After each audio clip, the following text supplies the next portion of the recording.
Eiichiro Oda est né en 1975 à Kumamoto. C'est ce genre d'informations que vous souhaitez? Moi, non. Ce que je veux savoir, c'est comment Eiichiro Oda est devenu ce talentueux mangaka. Quelles sont les œuvres qui l'ont inspiré et qu'a-t-il fait avant One Piece? C'est très intéressant.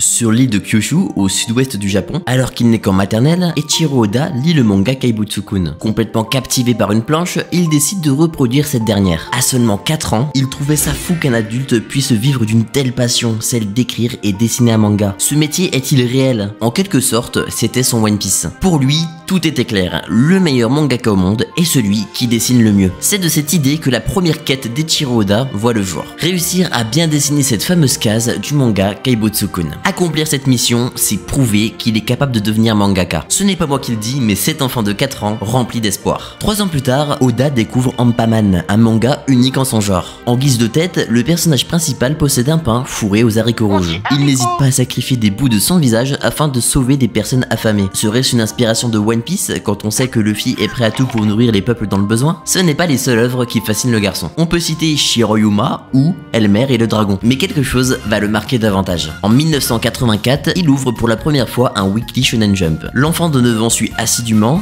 semaine par semaine, chapitre par chapitre, des mangas tels que Kushikame de Asamu Akimoto, Okuto no Ken de Tetsuo Hara, Muscleman de Yoshinori Akai et Takashi Shimada, ou encore Captain Tsubasa alias Olive Tom de Yuichi Takahashi. Parfois, Eiichiro terminait de lire son Jump sur le chemin du retour avant même d'arriver chez lui. Dans un élan de bonheur indescriptible, sur un chemin parsemé d'ouvrages ayant marqué le futur mangaka, un titre va plus que jamais changer la vie d'Eiichiro Oda. Je parle évidemment de Dragon Ball d'Akira Toriyama, et pour lui ce n'est pas discutable, cet homme est un génie. L'enfant est comme un dingue devant le poulet qu'il déguste, il est émerveillé devant chaque combat. Par exemple, contre l'armée de Red Ribbon ou Tao Pai Pai, la source d'inspiration d'Eiichiro Oda. J'aime énormément comparer les introductions de Tao Pai Pai et Kizaru. Mais ce qui le marque, ce sont les dessins de Dragon Ball. Certains détails l'ont laissé sans voix, comme tenez-vous prêts, les aisselles de l'enfant. Dans ce bain d'inspiration, Eiichiro veut dessiner différemment, trouver son propre style, telle est la seconde quête du futur mangaka. Et pour l'accomplir, il enchaîne les coups de crayon, que ce soit chez lui ou en cours. À l'école, tant qu'il avait la meilleure note en art plastique, c'est que tout allait bien. Luffy est un fan de scarabée, je vous apprends rien. Au chapitre 230, Chopper demande à son capitaine de choisir entre un Dynasty Hercule ou le One Piece, ce à quoi il est incapable de répondre. Si je vous donne cette information, c'est parce que Eiichiro participe à un concours local de dessin et fait partie des gagnants. Et savez-vous comment? En se dessinant sur un scarabée géant qui vole au-dessus d'un village de nuit. Au résultat, il apprend le thème du concours, représenter son rêve. Les autres participants s'étaient dessinés policiers ou tout autre métier qu'un gosse rêve de faire. Oda était mort de honte. Je tenais à raconter cette anecdote parce qu'elle est adorable et on comprend mieux l'admiration de Luffy envers les scarabées. En dessinant cette scène de l'arc Dressrosa, j'imagine à quel point l'auteur devait être nostalgique. En dehors du dessin et du Weekly Shonen Jump, le jeune garçon possède une autre passion, le rakugo, un spectacle littéraire japonais humoristique. Une passion transmise par ses parents, Eiichiro Oda écoutait des enregistrements en boucle, même pour s'endormir. Pour ce sujet, je ne rentrerai pas dans les détails. Non pas qu'il n'est pas intéressant, au contraire, ça permet à son imagination de grandir. Rien que ça. En fait, le futur mangaka découvre une œuvre qui va tout changer. La mer, c'est quelque chose qui fascine Eiichiro Oda. Partir en mer, c'est quelque chose qui doit être marrant. Les mots d'un rêveur, c'est la première étape. Quant à la seconde, il s'agit de Vic le Viking. Comme dit précédemment, l'œuvre de Runner Johnson va tout changer. La diffusion de ce dessin animé débute en 1974. Et j'ai simplement à lire le résumé pour que n'importe quel fan de One Piece s'exclame « Je reconnais l'inspiration d'Eiichiro Oda quand j'en vois une ». Et là,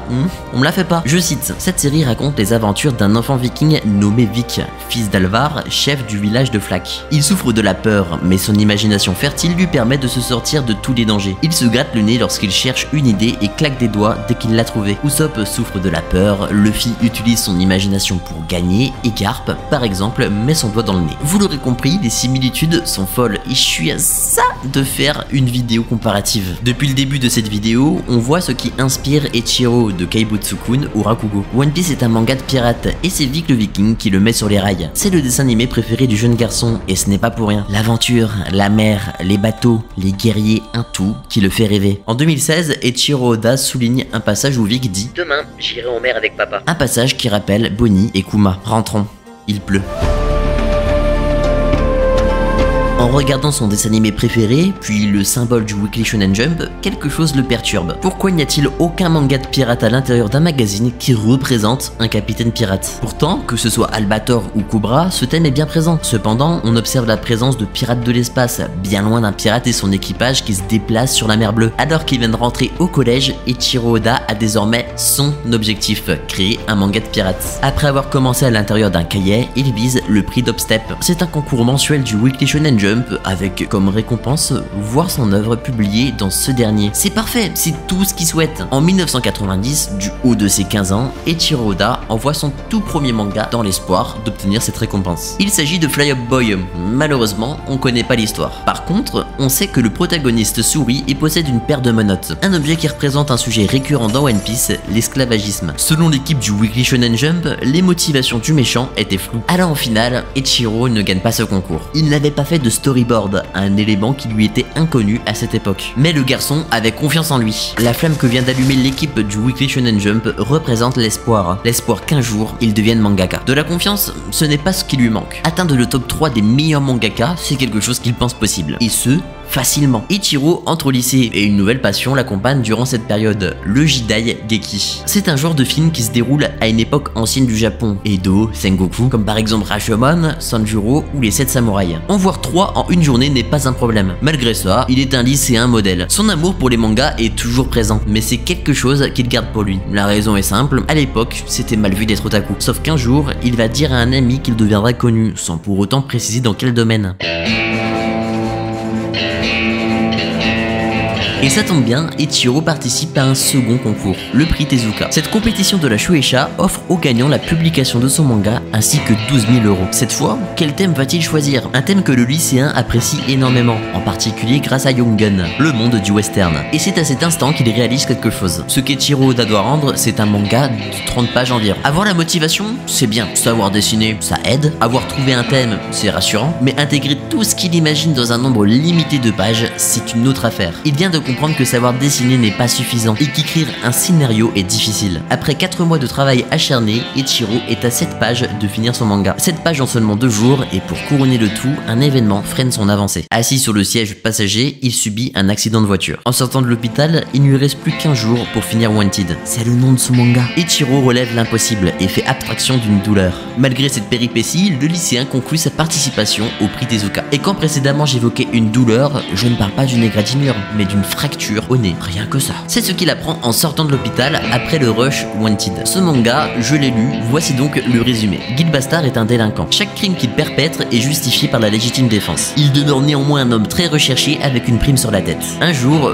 Guild Bastard affronte le chasseur de primes Will de Joe. Ce dernier subit une humiliation et meurt injustement, c'est pourquoi son fantôme hante Guild Bastard. Son but est clair, prendre possession d'un corps pour tuer le criminel. Will de Joe révèle que la police a engagé le célèbre tueur à gages Shino Phoenix afin de mettre fin à la vie de Gil. Alors que le professionnel est non loin du protagoniste, Will de Joe emprunte le corps de Guild Bastard et affronte le tueur à gages. Le criminel est en mauvaise posture. Après un duel épique, il parvient à vaincre son adversaire. Terrifié et sans oser l'admettre, le fantôme de Will de Joe disparaît. C'est la dernière fois qu'on voit Guild Bastard. Le chapeau du personnage principal, sa manie de mettre le doigt dans le nez, la présence du surnaturel dans l'œuvre, un tout qui rappelle One Piece. Comme dit précédemment, l'anonymat d'Eiichiro Oda n'est pas récent. Il vient de réaliser un manga, mais aucun élève du lycée n'est au courant. Surtout que l'homme ayant réalisé Wanted ne s'appelle pas Eiichiro Oda. C'est un certain Tsukiyumizu Kigundo. Vous l'aurez compris, il s'agit de son nom d'auteur à ce moment-là. Mais le lycéen va devoir révéler son secret à une personne, son professeur. Un jour, il dévoile à ce dernier ne pas venir demain car il va être malade. Eiichiro poursuit en disant qu'il est l'heureux gagnant du prix Tezuka. Et oui, notre poulain termine ex aequo avec 2 autres personnes et propulse Wanted au sommet du classement. Il gagne 500 000 yens, soit 3 000 € à l'époque et offre sa première interview. En 1993, le journal quotidien Kamamoto Nichinichi Shimbu interviewe le futur mangaka. Si précédemment il ne voulait pas dévoiler son nom, il fait une exception. Par contre, montrer son visage n'est pas envisageable. Enfin, tant qu'il n'est pas populaire. Cependant, il conclut cette première interview avec un autoportrait. Je vous l'affiche à l'écran et bien que la qualité soit horrible, on distingue Oda en train de dessiner sous un masque de théâtre no. Je pense que vous connaissez la prochaine destination d'Eiichiro, n'est-ce pas? Eh bien détrompez-vous, il suit d'abord les conseils de son professeur principal. En sortant du lycée, il entame une licence d'architecture à l'université Tokai de Kumamoto. Mais une passion brûle en lui, et il ne peut l'ignorer. Eiichiro réalise un manga, un tout nouveau one-shot. Alors que l'auteur est à la fac et passe son permis, ça ne l'empêche pas de sortir un présent divin. Il démissionne de son job étudiant afin d'avoir davantage de temps. On suit Bran, un pickpocket. Alors qu'il souhaite arrêter cette pratique et devenir un exemple, il vole un porte-monnaie par habitude. Plus haut, Dieu voit tout. Et en voyant le crime que l'humain vient de commettre, Dieu décide de le supprimer. Il prend son carnet et écrit: aujourd'hui, à 4h44 minutes et 44 secondes, une météorite s'écrase chez Bran. Mais il y a un souci, ce que vient d'écrire Dieu dans ce Death Note, c'est bien plus grave que la mort d'un homme. Il vient de prédire la mort d'un tas de gens, et ce, involontairement. Surtout que Dieu a perdu la gomme du destin, la seule capable d'effacer ce qui est écrit dans ce livre. Aujourd'hui, à 4h44 minutes et 44 secondes, une météorite s'écrase chez Bran. Bran, c'est ce gars. Chez Bran, c'est un célèbre grand magasin. Sans perdre un instant, Dieu descend sur Terre pour donner un carnet à Bran. Et le protagoniste s'aperçoit que chaque ligne écrite dans ce dernier est une prédiction de la réalité. Avec bien sûr en finale, aujourd'hui, à 4h44 minutes et 44 secondes, une météorite s'écrase chez Bran. Et quand un livre te dicte ta vie et que c'est Dieu en personne qui te l'annonce, y croire est la seule solution. Dieu offre une seconde chance à Bran en échange de sauver les clients du magasin chez Bran. Il parle au directeur et dévoile le futur incident, mais n'y croit pas. Son second plan est le suivant: parler au micro du magasin et dire qu'une bombe se trouve dans le bâtiment. Tous les clients évacuent le magasin et Bran sort par l'entrée. Presse, directeur, civil, tous le prennent pour un détraqué. Bran réalise une dernière mission, celle de sauver un petit garçon encore présent à l'intérieur. Une fois trouvé, Bran porte l'enfant pour s'enfuir. Problème, la météorite arrive dans précisément 5 secondes. Bran saute par la fenêtre. Second problème, la chute de l'enfant et Bran est mortelle. Pourtant, ils réussissent à s'en sortir sans la moindre blessure. Savez-vous pourquoi? Parce qu'à cet instant précis, Bran lance quelque chose à Dieu. Ce quelque chose, c'est le livre du destin. Bran saute par la fenêtre et atterrit miraculeusement sans la moindre égratignure. Tout est bien qui finit bien et tu l'as dans le baba, vieux gaga. J'ai adoré la façon dont est racontée cette histoire. De plus, on reconnaît de nouveau certains thèmes de One Piece. En commençant par le destin, avec Teach et son équipage par exemple, les expressions des personnages sont exagérées, un style que l'auteur ne compte pas laisser à ce one-shot, mais aussi l'explosion, je cite. Il faut bien dire que j'adore les scènes de destruction qui éclatent de partout. Je pense qu'elles procurent beaucoup de plaisir au lecteur, mais elles m'en procurent aussi à moi qui les dessine. Encore une fois, quelque chose qui est vérifiable dans One Piece. Alabasta, Skypiea, Strider Bark, Punk Hazard, Wall Cake, et j'en passe. En ce qui concerne un présent divin, Eiichiro envoie son manga à la Shueisha. Et bingo, un magazine hebdomadaire accepte de publier son one-shot. Le Weekly Shonen Jump? Non. Il s'agit de son dérivé, le Monthly Shonen Jump. Bien que son œuvre voit le jour, l'auteur est déçu. Bah oui, son but est d'être publié dans le Weekly Shonen Jump. Pour lui, ce magazine est une pâle copie de l'original. Le prix Hopstep, ça te parle? Tu sais, le concours auquel Eiichiro avait participé en 1990. Avec Fly Up Boy, l'adolescent de 15 ans n'avait malheureusement pas gagné cette compétition. Eh bien nous sommes en 1993 et il est l'heure de prendre sa vengeance. En effet, Eiichiro Oda gagne la 104e édition du prix Hopstep. Avec quel manga me diriez-vous? Il s'appelle Le Démon Solitaire. Guko est un bon solitaire, traqueur de démons. Pourtant, on dirait qu'il manque de courage. De plus, cela fait 5 ans qu'il est à la recherche de son maître. Un jour, ne voulant pas dormir à la belle étoile, il décide d'aller dans un village. Le peuple comprend qu'il est un bonze et accepte d'accueillir Guko. En échange, les habitants supplient Guko de terrasser un monstre qui menace le village. Celui que Guko avait rencontré en venant avant d'avoir fui. Pas le choix d'accepter. Alors qu'il s'apprête à dormir dans ce temple, un homme tombe du ciel. En enlevant son masque, Guko est devant la gardienne divinité de ce lieu. Cela fait environ 300 ans. Mais le bonze ne peut pas affronter un tel monstre, puis quoi encore? Pour la seconde fois, il prend la fuite. Pourtant, il tombe nez à nez avec le mangeur d'hommes. Un duel commence et je vais être honnête, le monstre déglingue Guko. La divinité débarque et réalise que le monstre porte les vêtements d'un ami à elle. Autrement dit, il est mort par ce dernier. D'un vent de colère, la divinité protectrice s'en prend au monstre. Mais Guko s'oppose à ça, car elle n'a pas à prendre part à un combat de ce bas monde. Surtout que cet homme mort par ce monstre, ce fameux bonze, ce n'est pas seulement l'ami de la gardienne divinité. Il s'agit de Koshin, le maître de Guko, celui qui le recherche depuis 5 longues années. Guko emprunte le sabre de la divinité pour trancher en deux le monstre. Quelle scène badass. Le manga prend fin avec la gardienne divinité qui offre le sabre à Guko et nos deux amis se séparent. Encore une fois, certains éléments de ce récit font écho à One Piece. La silhouette du monstre devant la lune rappelle Nika et le masque de ce dernier ou de la divinité protectrice rappelle Yamato ou Sukiyaki. Pareillement pour le sabre en cadeau, je vous fais pas de dessin.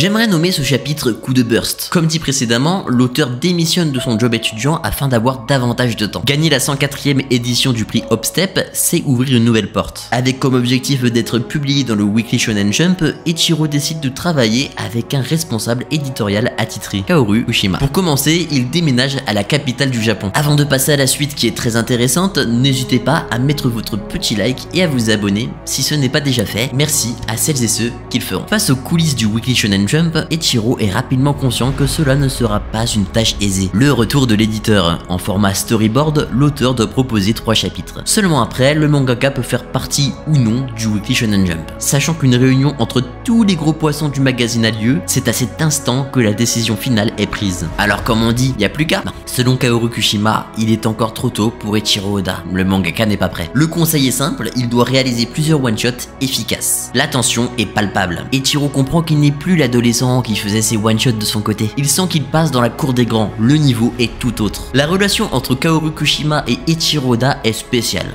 Quand son responsable éditorial attitré suggère une modification et que l'élève n'est pas d'accord, Eiichiro s'oppose à cette dernière. Évidemment, Kaoru refuse. C'est lui le patron. Eh ben non, absolument pas. À la place, le responsable éditorial attitré d'Eiichiro accepte. Il ne s'oppose pas au choix de son élève. En gros, Eiichiro va présenter un projet quasiment fidèle à lui-même. Avec le temps, Eiichiro demande pardon. Il prend quelques conseils de son maître et d'autres qu'il refuse toujours d'appliquer. En parallèle, le mangaka débutant apprend vite et rend fier Kaoru Kushima. Selon lui, Eiichiro Oda fait partie d'une espèce rare. Quand ce dernier voit son travail refusé, il revient sans cesse à la charge. Un mental d'acier. Kaoru Kushima sait la confiance qu'a son élève. Toutefois, il pense aux autres juges. Il s'agit des lecteurs du Weekly Shonen Jump. C'est important car avec un simple sondage, ils peuvent faire disparaître un manga. Pour ça, il envoie Eiichiro dans l'atelier Shinobu Kaitani. Il est l'auteur de Midoriyama Police Gang, une série de 2 tomes publiés à l'intérieur du Weekly Shonen Jump. Le garçon de 19 ans est comme Deku devant All Might. Être l'assistant d'un mangaka, trop la classe. Eiichiro a comme mission de dessiner les décors de Midoriyama Police Gang. Notre cher apprenti est mécontent, il aurait aimé quelque chose de plus passionnant. Il n'hésite pas à râler à haute voix. Alors Shinobu Kaitani est giga cool, hein. En plus d'ignorer les remarques d'Eiichiro, il organise ses pauses afin qu'il puisse regarder sa série préférée. D'un autre côté, Eiichiro fait son travail. Aujourd'hui, avec du recul, Eiichiro comprend l'importance d'un décor. Pour revenir au chapitre format storyboard, Eiichiro ne lâche rien durant son temps libre. Quant à Shinobu Kaitani, il ne cesse de lui répéter un truc. Travaille tes personnages. Eiichiro est têtu et n'écoute pas ce conseil. Toutes les réunions éditoriales envoient un unique signal, celui de l'échec.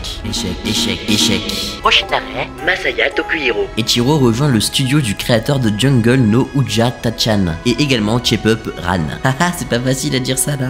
Et justement, Eiichiro a comme mission de travailler sur la suite de Tachan. Un véritable honneur pour lui et cette fois-ci, pas de dérapage. De nouveau, il s'agit d'un auteur qui apparaît au sein du Weekly Shonen Jump. Avec cet homme, Oda apprend énormément. Être ponctuel, être rigoureux, l'importance d'une bonne organisation. Il apprend à ajouter des détails à ses dessins, chose qu'il appliquera à One Piece. Masaya Tokuhiro et Eiichiro Oda s'entendent bien, à tel point que le jeune homme va lui parler de quelque chose. Quelque chose qu'il a en tête depuis longtemps, un certain manga de pirate. La transition est fluide car le prochain manga d'Eiichiro est Monster. Vous allez comprendre. Voilà 10 ans que fut dérobée la corne de dragon, un objet au pouvoir extraordinaire. Cyrano est un escrimeur talentueux. Grâce à cet homme, la paix régnait. Cependant, une menace est existante, les dragons. Le protagoniste s'appelle Ryuma, un samouraï. Honneur et dignité, telles sont ses valeurs. Dans un bar, le fourreau de Cyrano touche celui de Ryuma. Ce dernier souhaite l'affronter en duel. Combat qui prend fin par Flame, la serveuse qui a nourri Ryuma. Et justement, cette femme est la seule survivante d'un village détruit par un dragon. Elle doit cette chance à Cyrano. Le barman parle d'un homme nommé King, le plus grand samouraï du monde. Mais on ignore à quoi il ressemble. Plus tard, Ryuma rencontre DR, un escrimeur de 3ème zone. Alors que Ryuma l'interpelle, DR voit une tentative d'assassinat. Et quand on sait que cet homme possède la corne de dragon, on comprend pourquoi. DR souffle dedans, ce qui signifie qu'il invoque un dragon. Petite claque par Flame, arrivée de Cyrano et instant révélation. Il s'agit bel et bien de l'authentique corne de dragon. Tous ces hommes qui étaient chargés de protéger cet objet sont morts. C'est pourquoi il aimerait affronter ce dragon. La réalité est tout autre. Il compte faire comme à l'époque. C'est qui il? DR et Cyrano. Depuis le début, ça je trouve je dis DR, alors que ça se trouve c'est Docteur. Très possible. Depuis le début, le plan est de voler ce qui est de valeur, fuir et laisser les dragons tout détruire. Donc ouais Flame, Cyrano n'est pas ton sauveur. Il a détruit ton village et a tué tes parents. Flame présente ses excuses à Ryuma et le vrai héros entre en action. Pour commencer, il terrasse Cyrano en un coup. Et surtout, sur une sublime double page, Ryuma tranche le dragon en une attaque. Qu'il est badass. Ce fameux King, meilleur samouraï du monde, il s'agit de Ryuma. Le nom King provient simplement des personnes que Ryuma a sauvées. C'est en 1994 que ce one-shot est publié dans un hors-série du Weekly Shonen Jump. Il n'a jamais été aussi proche du but. Je pense pas que vous soyez passé à côté, Ryuma est présent dans One Piece. D'abord sous la forme d'un zombie qu'a déterré Moria, à l'arc Strider Bark, et également à l'arc Wano Kuni sous forme de flashback. Le légendaire samouraï de la famille Shimotsuki ayant tranché la tête d'un dragon. Eiichiro relie Monster et finit par comprendre les critiques de son responsable éditorial attitré. Mais ce qui touche son ego, ce sont les paroles de Kaoru Kushima. Tu ne sais pas dessiner des personnages féminins mignons. Ça fait évidemment partie de sa stratégie pour booster Oda, car c'est comme ça qu'il avance. Alors le futur membre du Big Tree commence à s'entraîner. Comme modèle, il prend Bulma de Dragon Ball. C'est faux. Il recopie Ariel, la petite sirène, à ne pas confondre avec la lessive. Il enchaîne quelques films du studio Disney et dessine des portraits d'acteurs populaires afin de s'améliorer. On comprend alors la ressemblance avec certains acteurs et personnages de One Piece. Avec le progrès fulgurant de son élève, Masaya propose à Eiichiro de réaliser une case complète de Tachan. Une case contenant de nombreux personnages. Honoré et déterminé, l'apprenti termine cette case, qui elle-même termine dans le Weekly Shonen Jump. Problème, tous les visages des personnages sont identiques. Oda s'en veut. L'auteur ferme les yeux sur cette erreur et prend de nouveau Eiichiro sous son aile. Il doit réaliser les décors de la prochaine série du mangaka. Jamais 203, Eiichiro rejoint un nouveau studio, celui de Nobuhiro Watsuki. On passe à une vitesse supérieure car il est l'auteur de Kenshin le Vagabond. À ce moment-là, ce que de travailler Eiichiro est l'ancrage. Et comme chaque mur qui se dresse face à lui, il s'entraîne pour devenir bon. Pour ce qui est du studio dans lequel il est, c'est une relation qui va dans les deux sens. Si Watsuki apprend à Eiichiro, ce dernier apporte également au mangaka. Kamatari Honjo de Kenshin le Vagabond, c'est un personnage imaginé par le futur auteur de One Piece. Nobuhiro, Eiichiro ainsi que les autres assistants forment une équipe soudée, professionnellement et amicalement. Anecdote, Hiroyuki Takei est présent dans ce groupe en tant qu'assistant. Plus tard, il sera aux côtés de One Piece d'Eiichiro Oda à l'intérieur du Weekly Shonen Jump avec son manga Shaman King. Cela fait maintenant 1 an et demi qu'Eiichiro est à Tokyo. La dure réalité du Weekly Shonen Jump, le fait de ne pas être publié à l'intérieur, c'est la déprime. Heureusement, Kaoru Kushima, son responsable éditorial attitré, refuse de voir ça. Selon lui, avec un tel travail, Eiichiro ne peut que réussir. Suite aux mots émouvants et motivants de Kaoru, Eiichiro pleure. Il est l'heure de prendre la meilleure décision de sa vie. Oui, je le dis le point levé. En plus de son travail d'assistant chez Nobuhiro, le dessinateur de la famille Oda commence un projet. Un projet qu'il garde depuis le collège. Il faut tenter le tout pour le tout. Un certain manga de pirates. Durant son temps libre, il dessine sans cesse. Des personnages, des bateaux, jusqu'à inventer Luffy et Shanks. Kaoru Kushima joue un rôle majeur pour la naissance de One Piece. Le nom Gomu Gomu no Mi est en partie lui. Le pirate Monkey D. Luffy, l'homme au pouvoir élastique, est né. Je vous rassure, c'est bien Eiichiro Oda derrière cette invention. D'ailleurs, est-ce que vous savez pourquoi? Parce que l'auteur rêve d'aller prendre un objet avec sa main sans avoir à bouger. C'est pas sorcier Eiichiro, je vous apprendrai un jour, vous m'avez tellement appris en même temps. Avant d'être à l'aube d'une grande aventure, Kaoru Kushima et Eiichiro Oda travaillent sur le prototype de One Piece, Romance Dawn. Et le jeune homme donne tout, avouant que si cela ne fonctionne pas, il quitte cette voie à tout jamais. Et bonne nouvelle, l'équipe du Weekly Shonen Jump est convaincue. En 1996, Romance Dawn voit le jour dans un numéro spécial jeune auteur. Et un détail important, la séparation de Kaoru et Eiichiro. Le responsable éditorial présent depuis les premiers instants libère son poulain, et Takanori Asada le remplace. Je sais qu'on dirait pas comme ça, mais cette nouvelle en est une bonne. Ça signifie que l'équipe du Weekly Shonen Jump ont confiance en Oda, ils misent leur pion dessus. 1 an et demi avant One Piece, des mains d'un auteur de 21 ans, voici ce que raconte Romance Dawn. Sur un bateau pirate aux 4 drapeaux, Monkey D. Luffy navigue. Plus loin, les habitants d'une île inconnue paniquent. Un gigantesque navire pirate arrive droit sur eux. Il s'agit de l'équipage de Gali au croissant de lune. Si le maire lance une négociation, soit de l'argent contre la ville intacte, Silk n'est pas du même avis. Silk, c'est cette fille au katana, une villageoise qui veut combattre Gali. Luffy est arrivé à destination, mais tombe face à Gali. Équipage qu'il maîtrise en 2 temps 3 mouvements. Malheureusement, Luffy débarque sur l'île avant Gali, ce qui fait que tout le monde pense que Luffy est Gali. L'homme au chapeau de paille demande simplement un restaurant. Mort de peur, le maire indique la direction, et devinez qui était à l'intérieur, Silk. Un combat débute jusqu'à ce que Luffy calme le jeu. Ce dernier explique qu'il n'est pas un pirate, mais un peaceman. Ce sont des aventuriers, des rêveurs, mais surtout,